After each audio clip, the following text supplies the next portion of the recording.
نحمده ونصلي على رسوله الكريم اما بعد فاعوذ بالله السميع العليم من الشيطان الرجيم بسم الله الرحمن الرحيم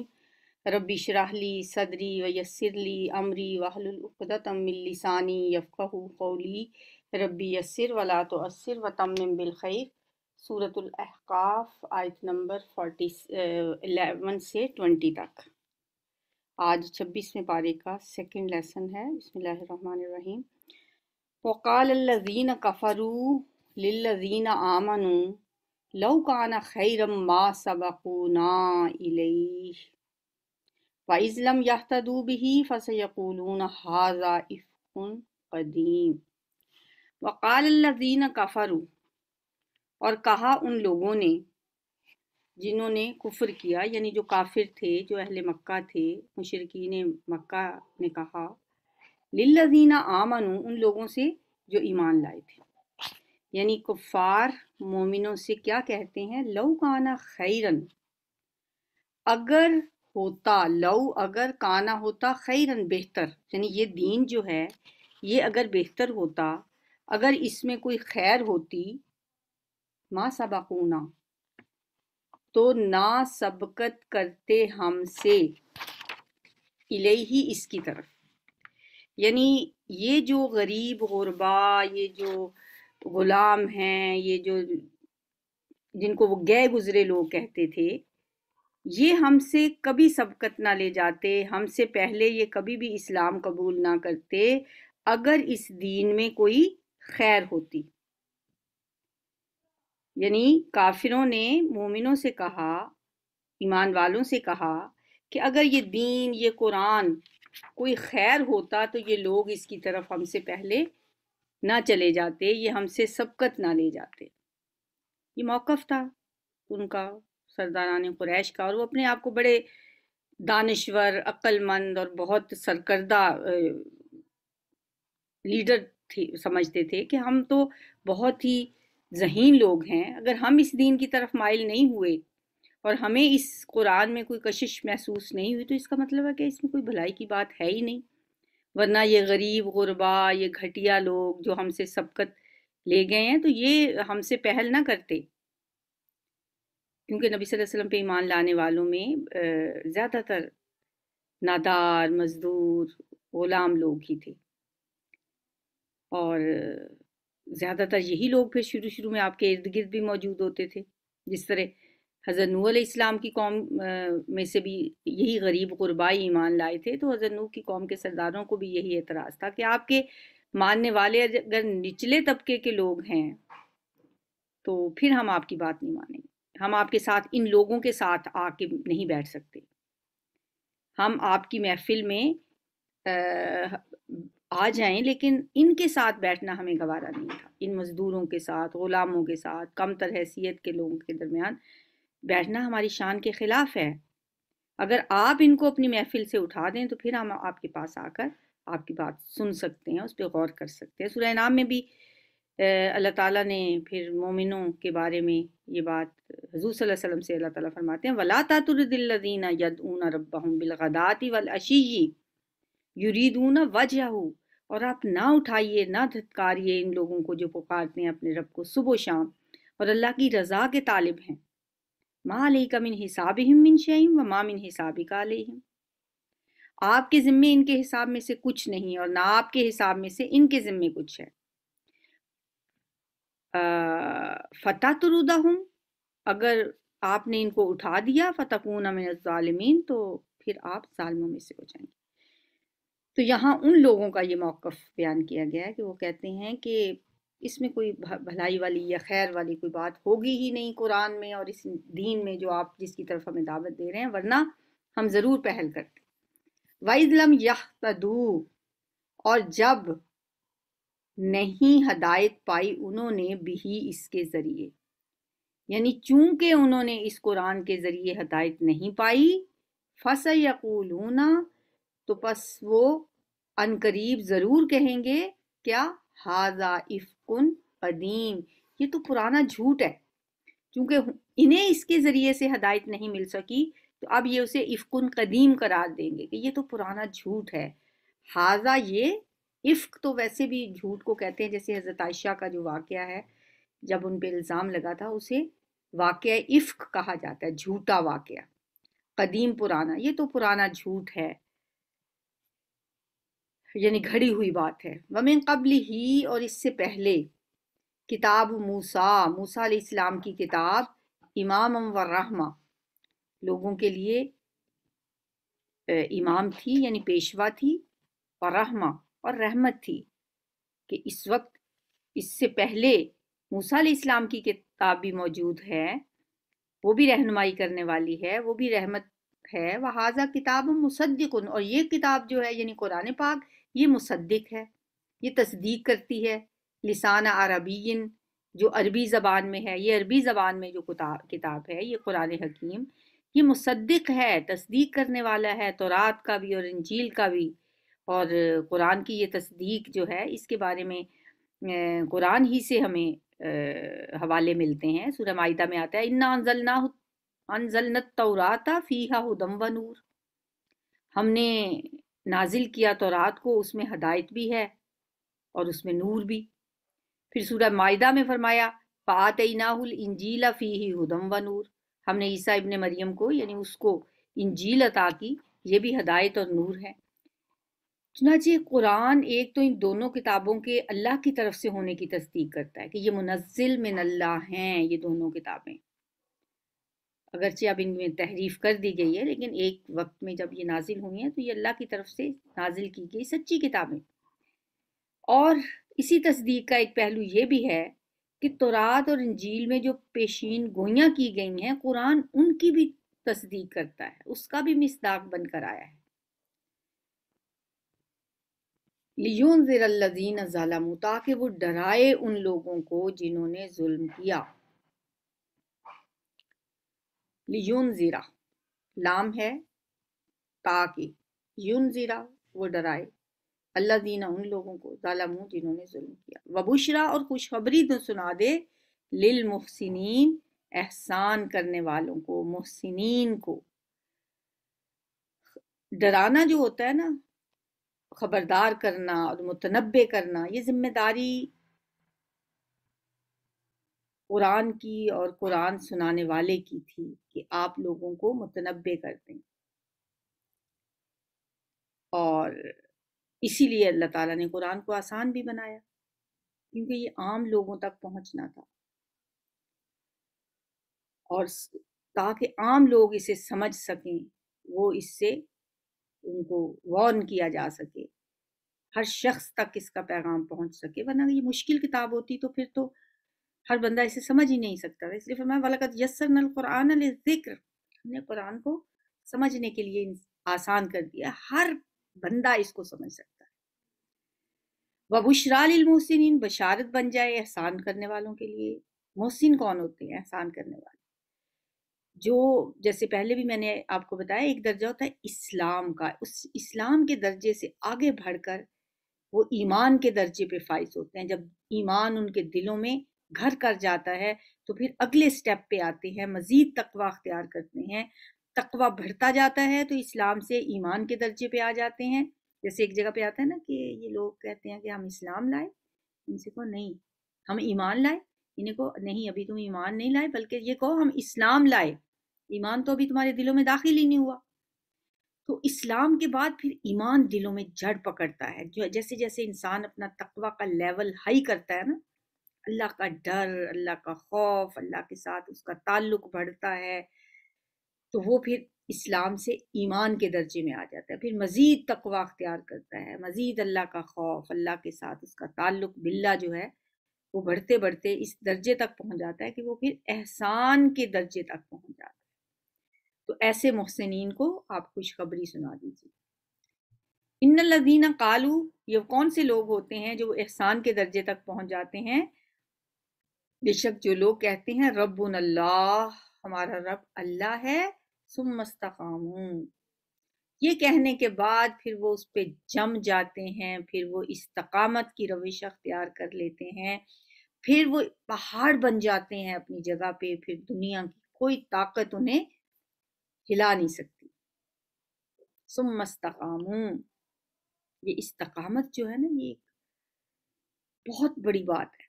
اللہ کو اپنا رب مان کر ہر حال میں اس کی رضا پہ راضی رہنا، اور اس کی رضا کو اپنی زندگی کا مقصد بنا لینا، اسی پہ بھروسہ کرنا، اس کے احکامات کی پابندی کرنا، جو ذمہ داریاں اللہ نے ہم پہ عائد کی ہیں ان کو نبھانے میں اپنا سب کچھ داؤ پہ لگا دینا، یہ سب استقامت ہی کے مراحل. حضرت سفیان بن عبداللہ کی ایک حدیث میں ہم نے پڑھا تھا کہ انہوں نے حضرت صلی اللہ علیہ وسلم سے فرمایا کہ یا رسول اللہ، مجھے اسلام کے بارے میں کوئی ایسی بات بتائیں جسے میں پلے باندھ لوں اور میرے لیے بس وہی بات کافی ہو جائے. اس کے جواب میں آپ نے فرمایا تھا قل آمنت باللہ ثم استقم،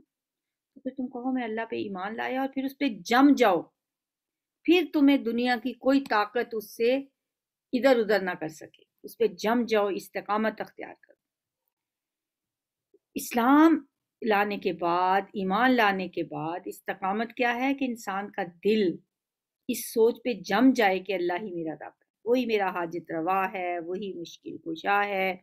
وہی میری دعاؤں کو سنتا ہے. پھر انسان خود کو اللہ کے لیے وقف کر دیتا ہے اور پھر وہ کہتا ہے ان صلاتی و نسکی و محیای و مماتی للہ رب العالمین، میری نماز، میری قربانی، میری زندگی، میری موت اللہ ہی کے لیے ہے جو تمام جہانوں کا رب ہے. پھر ایسے لوگوں کے لیے فرمایا فلا خوف علیہم، ان پہ کوئی خوف نہیں ہوگا، ولا ہم یحزنون، اور نہ وہ غمگین ہوں گے. خوف اور حزن کا میں نے آپ کو مطلب سمجھا دیا تھا کہ خوف کیا ہوتا ہے اور حزن کیا ہوتا ہے. خوف ہوتا ہے فیوچر کے بارے میں، یہ نہ ہو جائے، وہ نہ ہو جائے، اندیشے. اور حزن ہوتا ہے جو گزر گیا، یہ ہو گیا میرے ساتھ، کسی کی اولاد چلی گئی، کسی کا مال چلا گیا، کسی کی صحت چلی گئی. پھر پچھلی باتوں پہ جو ہوتا ہے وہ غم ہوتا ہے، اور آنے والے جو اندیشے ہیں اسے خوف کہا جاتا ہے. سورہ یونس کی ہم نے آیت 62 میں پڑھا تھا کہ ان اولیاء اللہ، خبردار بے شک جو اللہ کے ولی ہوتے ہیں، جو اللہ کے دوست ہوتے ہیں، لا خوف علیہم ولا هم یحزنون، نہ کوئی ان پر خوف ہوتا ہے اور نہ وہ غمگین ہوں.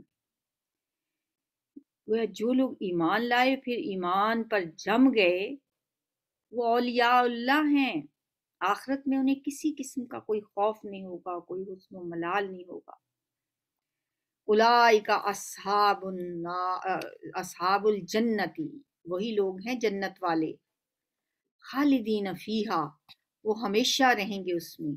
جزام بدلہ ہے، بما اس کا جو قانون تھے وہ یعملون عمل کرتے.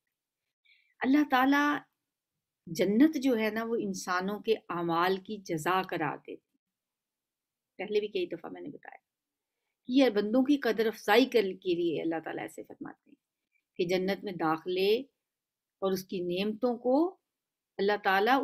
ان کے اعمال کا صلہ قرار دیتے ہیں. جبکہ اللہ کے یہ نیک بندے کی جنت میں پہنچ کے کیا کرتے ہیں؟ وہ نہیں کہتے کہ یہ ہم نے یہ کام کیے تھے، ہمارے یہ اعمال تھے جس کی وجہ سے ہم جنت میں پہنچ گئے، بلکہ جنت میں پہنچ کے وہ اللہ کا شکر ادا کرتے ہیں، وہ اعتراف کریں گے کہ یا اللہ یہ سب کچھ آپ کے فضل سے ہی ممکن ہے. اور یہ کہ وہ اپنے اعمال کے بلبوتے پر تو یہ کامیابی کبھی بھی حاصل نہیں کر سکتے تھے. جیسے کہ یہ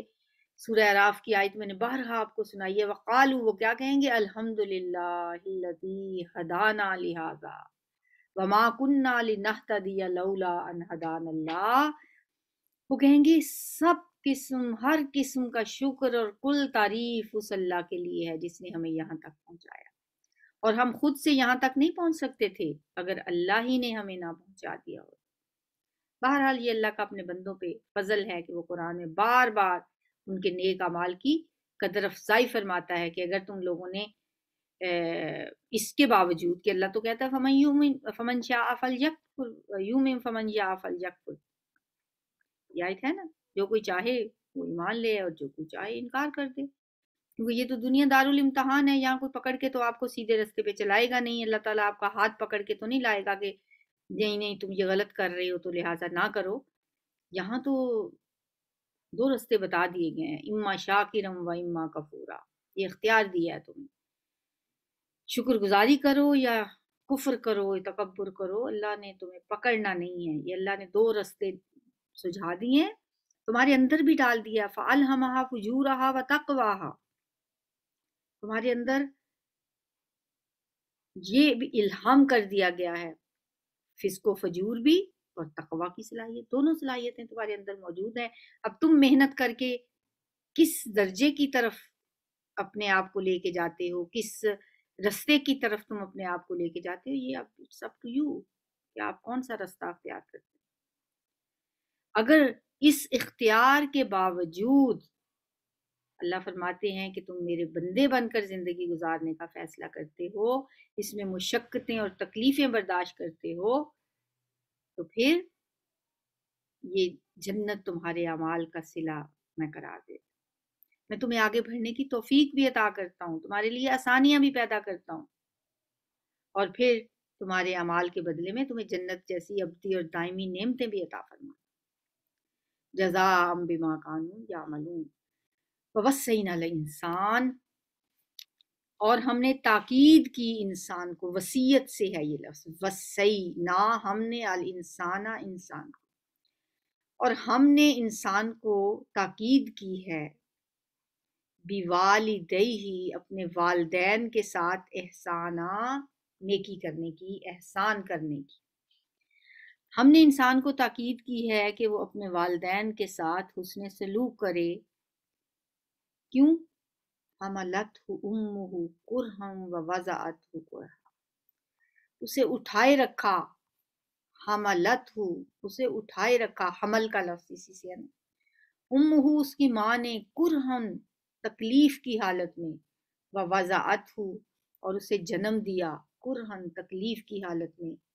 وحملہ، اور اس کا اٹھائے رکھنا، وفصالہ، اور اس کا دودھ چھڑانا، یہ دونوں جو ڈیوریشنز ہیں وہ مل کے بنتی ہیں 30 شہرہ، 30 مہینے، 30 مہینے بنتی ہیں، حتیٰ یہاں تک کہ اذا بلغا، جب وہ پہنچا، اشدہ، اپنی پختگی کی عمر کو، اپنی جوانی کی عمر کو، وبلغ 40 سنتاً، اور وہ پہنچ گیا 40 سال کی عمر کو، سال کو 40، پھر وہ اپنے رب سے دعا کرتا ہے، قالا، اس نے کہا، ربی اوزعنی، اے میرے رب مجھے توفیق عطا فرما، ان اشکرا، یہ کہ میں شکر ادا کروں، نعمت کا، تیری اس نعمت کا، اللتی، وہ جو انعمتا، تو نے انعام کی ہے، علیہ، مجھ پر، وعلی والدیہ، اور میرے والدین پر، وان، اور یہ کہ عاملہ، میں عمل کروں، صالحاً، نیک، ایسی عمل ترضاہ، جسے تو پسند کرتا ہے، تیری پسندیدگی والے، تیری رضا والے میں عمل کروں، وَأَصْلِحْ لِي، اور تو اصلاح کر دے میرے لیے، فی ذریتی، میری اولاد میں، انی، بے شک میں نے، تبتو، میں نے توبہ کی، الیکا، تیری طرف، وَإِنِّی مِنَ الْمُسْلِمِین، اور بے شک میں فرما برداروں میں سے۔ بہت امپورٹنٹ آیت ہے یہ۔ اس آیت میں والدین کے ساتھ حسن سلوک کے احکام، جو کہ قرآن میں بہت تکرار کے ساتھ آئے ہیں، سورہ بنی اسرائیل میں بھی ہم نے یہ خصوصی تاکید اللہ کی طرف سے پڑھی تھی، جب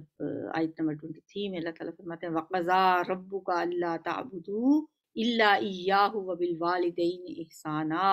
إِمَّا يَبْلُغَنَّ عِندَكَ الْكِبَرَ أَحَدُهُمَا أَوْ كِلَاهُمَا فَلَا تَقُل لَّهُمَا أُفٍّ وَلَا تَنْهَرْهُمَا وَقُل لَّهُمَا قَوْلًا كَرِيمًا، اور فیصلہ کر دیا ہے تیرے رب نے کہ تم نہیں عبادت کرو گے کسی کی سوائے اس کے، پہلی بات تو اللہ کی توحید کی، اور دوسرے نمبر پہ والدین کے ساتھ احسان کرو گے،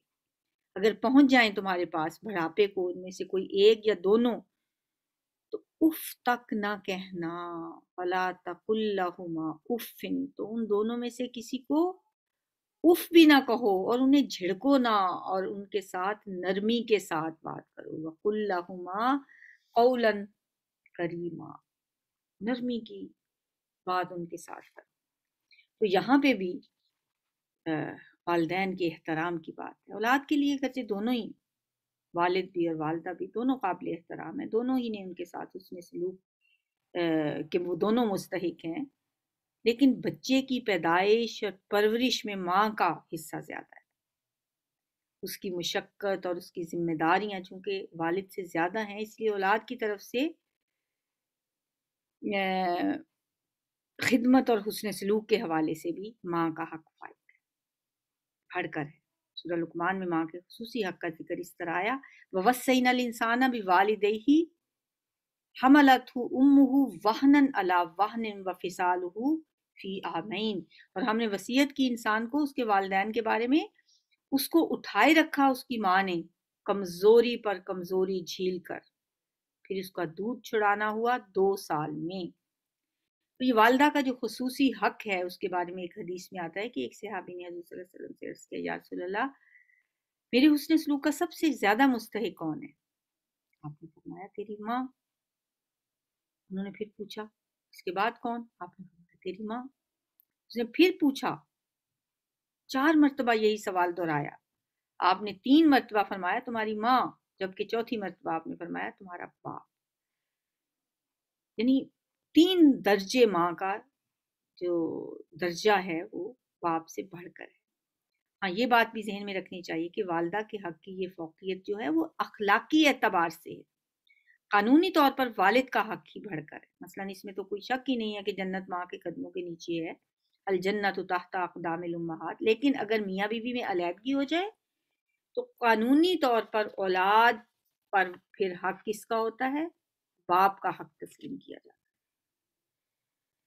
حملتہ امہ کرہم ووضعتہ کرہا، اس کی ماں نے اسے اٹھائے رکھا تکلیف جھیل کر، اسے جنا تکلیف کے ساتھ. وحملہ وفصالہ، اور اس کا یہ حمل اور دودھ چھڑانا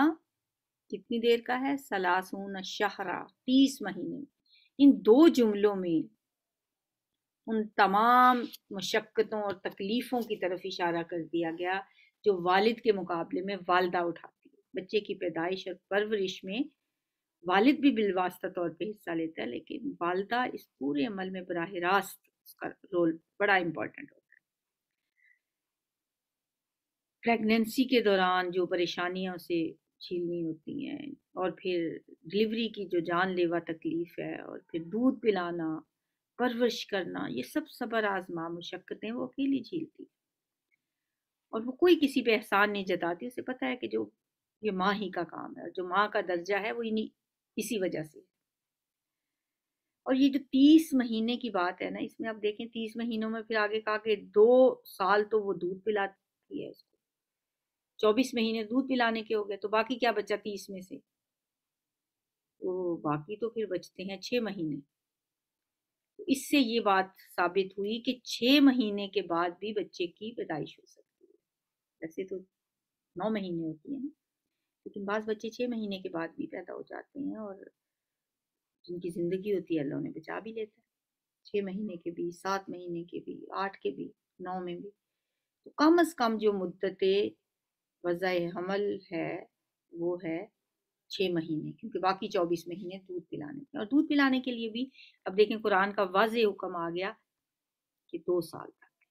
کچھ لوگ کہتے ہیں اچھا لڑکی کو پتہ نہیں اتنے سال اور لڑکے کو اتنے سال، ایسی کوئی وضاحت کہیں نہیں کی گئی کہ لڑکی اور لڑکے کو دودھ پلانے میں کوئی فرق ہے. 2 سال سے زیادہ آپ دودھ نہیں پلائیں گے، 2 سال سے پہلے کسی بھی مجبوری کی وجہ سے دودھ چھڑایا جا سکتا ہے. حتیٰ اذا بالغ اشدہ، یہاں تک کہ جب وہ پہنچا اپنی جوانی کو، اپنی پختگی کی عمر کو پہنچا، پوری قوت کو پہنچتا ہے. وبلغ 40 سنہ، اور 40 برس کا ہو جاتا ہے. اب بچے کی جسمانی بلوغت 16 17 18 سال کی عمر میں ہو جاتی ہے، لیکن یہاں جس بلوغت کا ذکر ہے وہ ذہنی اور نفسیاتی بلوغت ہے، اور پختگی کی عمر کا ذکر ہے. میچورٹی لیول جو ہے انسان کا وہ کم از کم 40 سال کے بعد ہی آتا ہے، اور یہ قرآن ہی بتا رہا ہے. یہی وجہ ہے کہ انبیاء کو 40 سال کی عمر میں ہی منصب نبوت کو فائز کیا جاتا ہے. حضور صلی اللہ علیہ وسلم خود بھی 40 سال کے تھے. کچھ خیر استثنائی صورتیں بھی ہیں، جیسے حضرت یحییٰ کو بچپن میں ہی اللہ تعالیٰ نے حکمت عطا کر دی تھی، جیسا کہ سورہ مریم میں آتا ہے وَآتَيْنَاهُ الْحُكْمَ صَبِيًّا، ہم نے اسے عطا کر دی حکمت بچپن میں ہی. اور ایسا ہی معاملہ حضرت عیسیٰ علیہ السلام کا بھی تھا. لیکن جو عام قاعدہ ہے اس کے مطابق ذہنی و نفسیاتی بلوغت جو میچورٹی کی حد ہے وہ 40 سال. اور اس آیت میں بھی ایک بچے کی مثال دی گئی ہے جب وہ اپنی زندگی کے ابتدائی مرحلے طے کر کے 40 برس کی عمر میں پہنچتا ہے، پختگی کی عمر کو پہنچتا ہے، تو پھر وہ اللہ سے دعا کرتا ہے. یہ وہی دعا ہے جو میں نے آپ کو علیحدہ سے بھی سکھائی تھی. ربی اوزعنی، وہ کہتا ہے اے میرے رب مجھے توفیق دے، اوزعنی مجھے توفیق عطا فرما. کیا توفیق دے مجھے؟ ان اشکرا، کہ میں شکر ادا کروں، نعمت کا، تیری نعمت کا. کون سی نعمت؟ اللتی، وہ جو ان امتا تو نے انعام کی ہے، وہ نعمت جو تو نے دی ہے، کی ہے، علیہ مجھ پر، وعلی والدیہ اور میرے ماں باپ پر. جو احسان تو نے مجھ پر اور میرے والدین پر فرمائے ہیں، یا اللہ اب مجھے توفیق عطا فرما کہ میں ان انعامات کا شکر ادا کر سکوں. وَأَن، اور یہ کہ عاملہ میں عمل کر سکوں، صالحاً نیک، ایسے نیک اعمال میں کر سکوں ترضاہ جو تجھے پسند آ جائیں، جن سے تو راضی ہو جائے. وَأَصْلِحْ لِی، اور تو اصلاح کر دے، لی میرے لیے، فی ذریتی میری اولاد میں. اب یہاں بڑا ایک اس کا انداز جو ہے نا وہ قابل توجہ ہے. دعا صرف یہ نہیں مانگی کہ میری اولاد کی اصلاح کر دے، حالانکہ ہم یہی جب دعا مانگ رہے ہوتے ہیں نا تو ہمارے ذہن میں یہی ہوتا ہے وَأَصْلِحْ لِی فِی ذُرِّيَّتِی، یا اللہ میری اولاد کی اصلاح کر دے. لیکن اس دعا کا جو انداز ہے وہ ہمیں یہ بتا رہا ہے، اس کے ترجمے پہ اگر ہم تھوڑا سا غور کریں، اصلح لی، اے اللہ تو اصلاح کر دے میرے لیے. اصل روح یہ ہے اس دعا کے الفاظ کی کہ میری نسل میں میرے لیے اصلاح کر دے، ان میں میرے لیے بہتری پیدا کر دے. اصلح لی، اصلاح کر دے میرے لیے، فی ذریتی میری اولاد میں، میری نسل میں، میرے لیے ان میں بہتری پیدا کر دے. اس لیے کہ بچے اگر نیک ہوں تو اپنے والدین کے لیے مغفرت کی دعا کریں گے. اگر والدین نے اچھی تربیت کی ہوگی تو ان کے نیک اعمال میں سے والدین کو بھی صدقہ جاریہ کے طور پہ حصہ ملتا رہے گا، اور یوں اولاد کی بہتری اور اصلاح گویا والدین کے لیے بھی مفید ثابت ہوگی. اور یہی مفہوم اس دعا کا بھی ہے جو الگ سے میں نے آپ کو وہ دعا بھی سکھا دی تھی. ربنا ہب لنا من ازواجنا وذریاتنا قرۃ اعین واجعلنا للمتقین اماما. اور کیا دعا کرتے ہیں وہ جو سورہ فرقان کی آیت ہے نا، یہ آخری جو عباد الرحمن ہوتے ہیں وہ کیا دعا کرتے ہیں کہ اے ہمارے رب ہماری بیویوں اور ہماری اولاد کی طرف سے ہمیں آنکھوں کی ٹھنڈک عطا فرما اور ہمیں متقی لوگوں کا امام بنا دے. انی تبت الیک، اے میرے رب بے شک میں نے توبہ کی تیری طرف، وانی من المسلمین، اور بے شک میں فرما برداروں میں سے ہوں. اولئک الذین، یہی وہ لوگ ہیں، نتقبل کہ ہم قبول کرتے ہیں ان سے، احسن ما عملو بہترین اعمال جو انہوں نے عمل کیے، ان کے اعمال کو ہم بہترین طریقے سے قبول کرتے ہیں. وَنَتَجَاوَزُ، اور ہم درگزر کرتے ہیں، اگنور کر دیتے ہیں، معاف کر دیتے ہیں، عن سیئاتہم، ان کی برائیوں سے، ان کے گناہوں سے. یعنی ہم ان کے بہترین اعمال قبول فرما لیں گے اور ان کی خطاؤں سے درگزر کریں گے. سبحان اللہ. اللہم اجعلنا منہم، اللہ ہمیں انہی لوگوں میں شامل کرے جن کے اچھے اعمال کو اللہ قبول کر لے اور برائیوں سے درگزر فرما. تو پھر یہ لوگ کہاں ہوں گے؟ فی اصحاب الجنہ، یہ جنت والوں میں ہوں گے. وعد الصدقی، سچے وعدے کے مطابق. الذی، وہ جو کانو تھے وہ یوعدون، وعدہ کیے جاتے. یہ جو ہم بار بار پڑھتے ہیں نا اولئک اصحاب الجنۃ هم فیہا خالدون، یہ اللہ کے وعدے ہی تو ہیں. تو یہاں اللہ تعالیٰ فرما رہے ہیں کہ یہ لوگ پھر جنت والے ہوں گے، یہ وہ سچا وعدہ ہے جو ان سے کیا جاتا تھا. اب اس آیت میں جو پچھلی آیات ہم نے پڑھی ہیں ان میں ایک ایسے شخص کی تصویر دکھائی گئی ہے جو والدین کا نیک اور صالح بیٹا ہے، جب وہ شعور کی عمر کو پہنچتا ہے تو اس کے دل و دماغ میں جو جو اس کے نظریات ہیں وہ ہمیں اس دعا میں نظر آتے ہیں جو وہ دعا مانگتا ہے۔ اب اگلی جو آیات ہیں ان میں ایک اپوزٹ کریکٹر ہے، وہ جو ایک تو یہ تھا نا کریکٹر،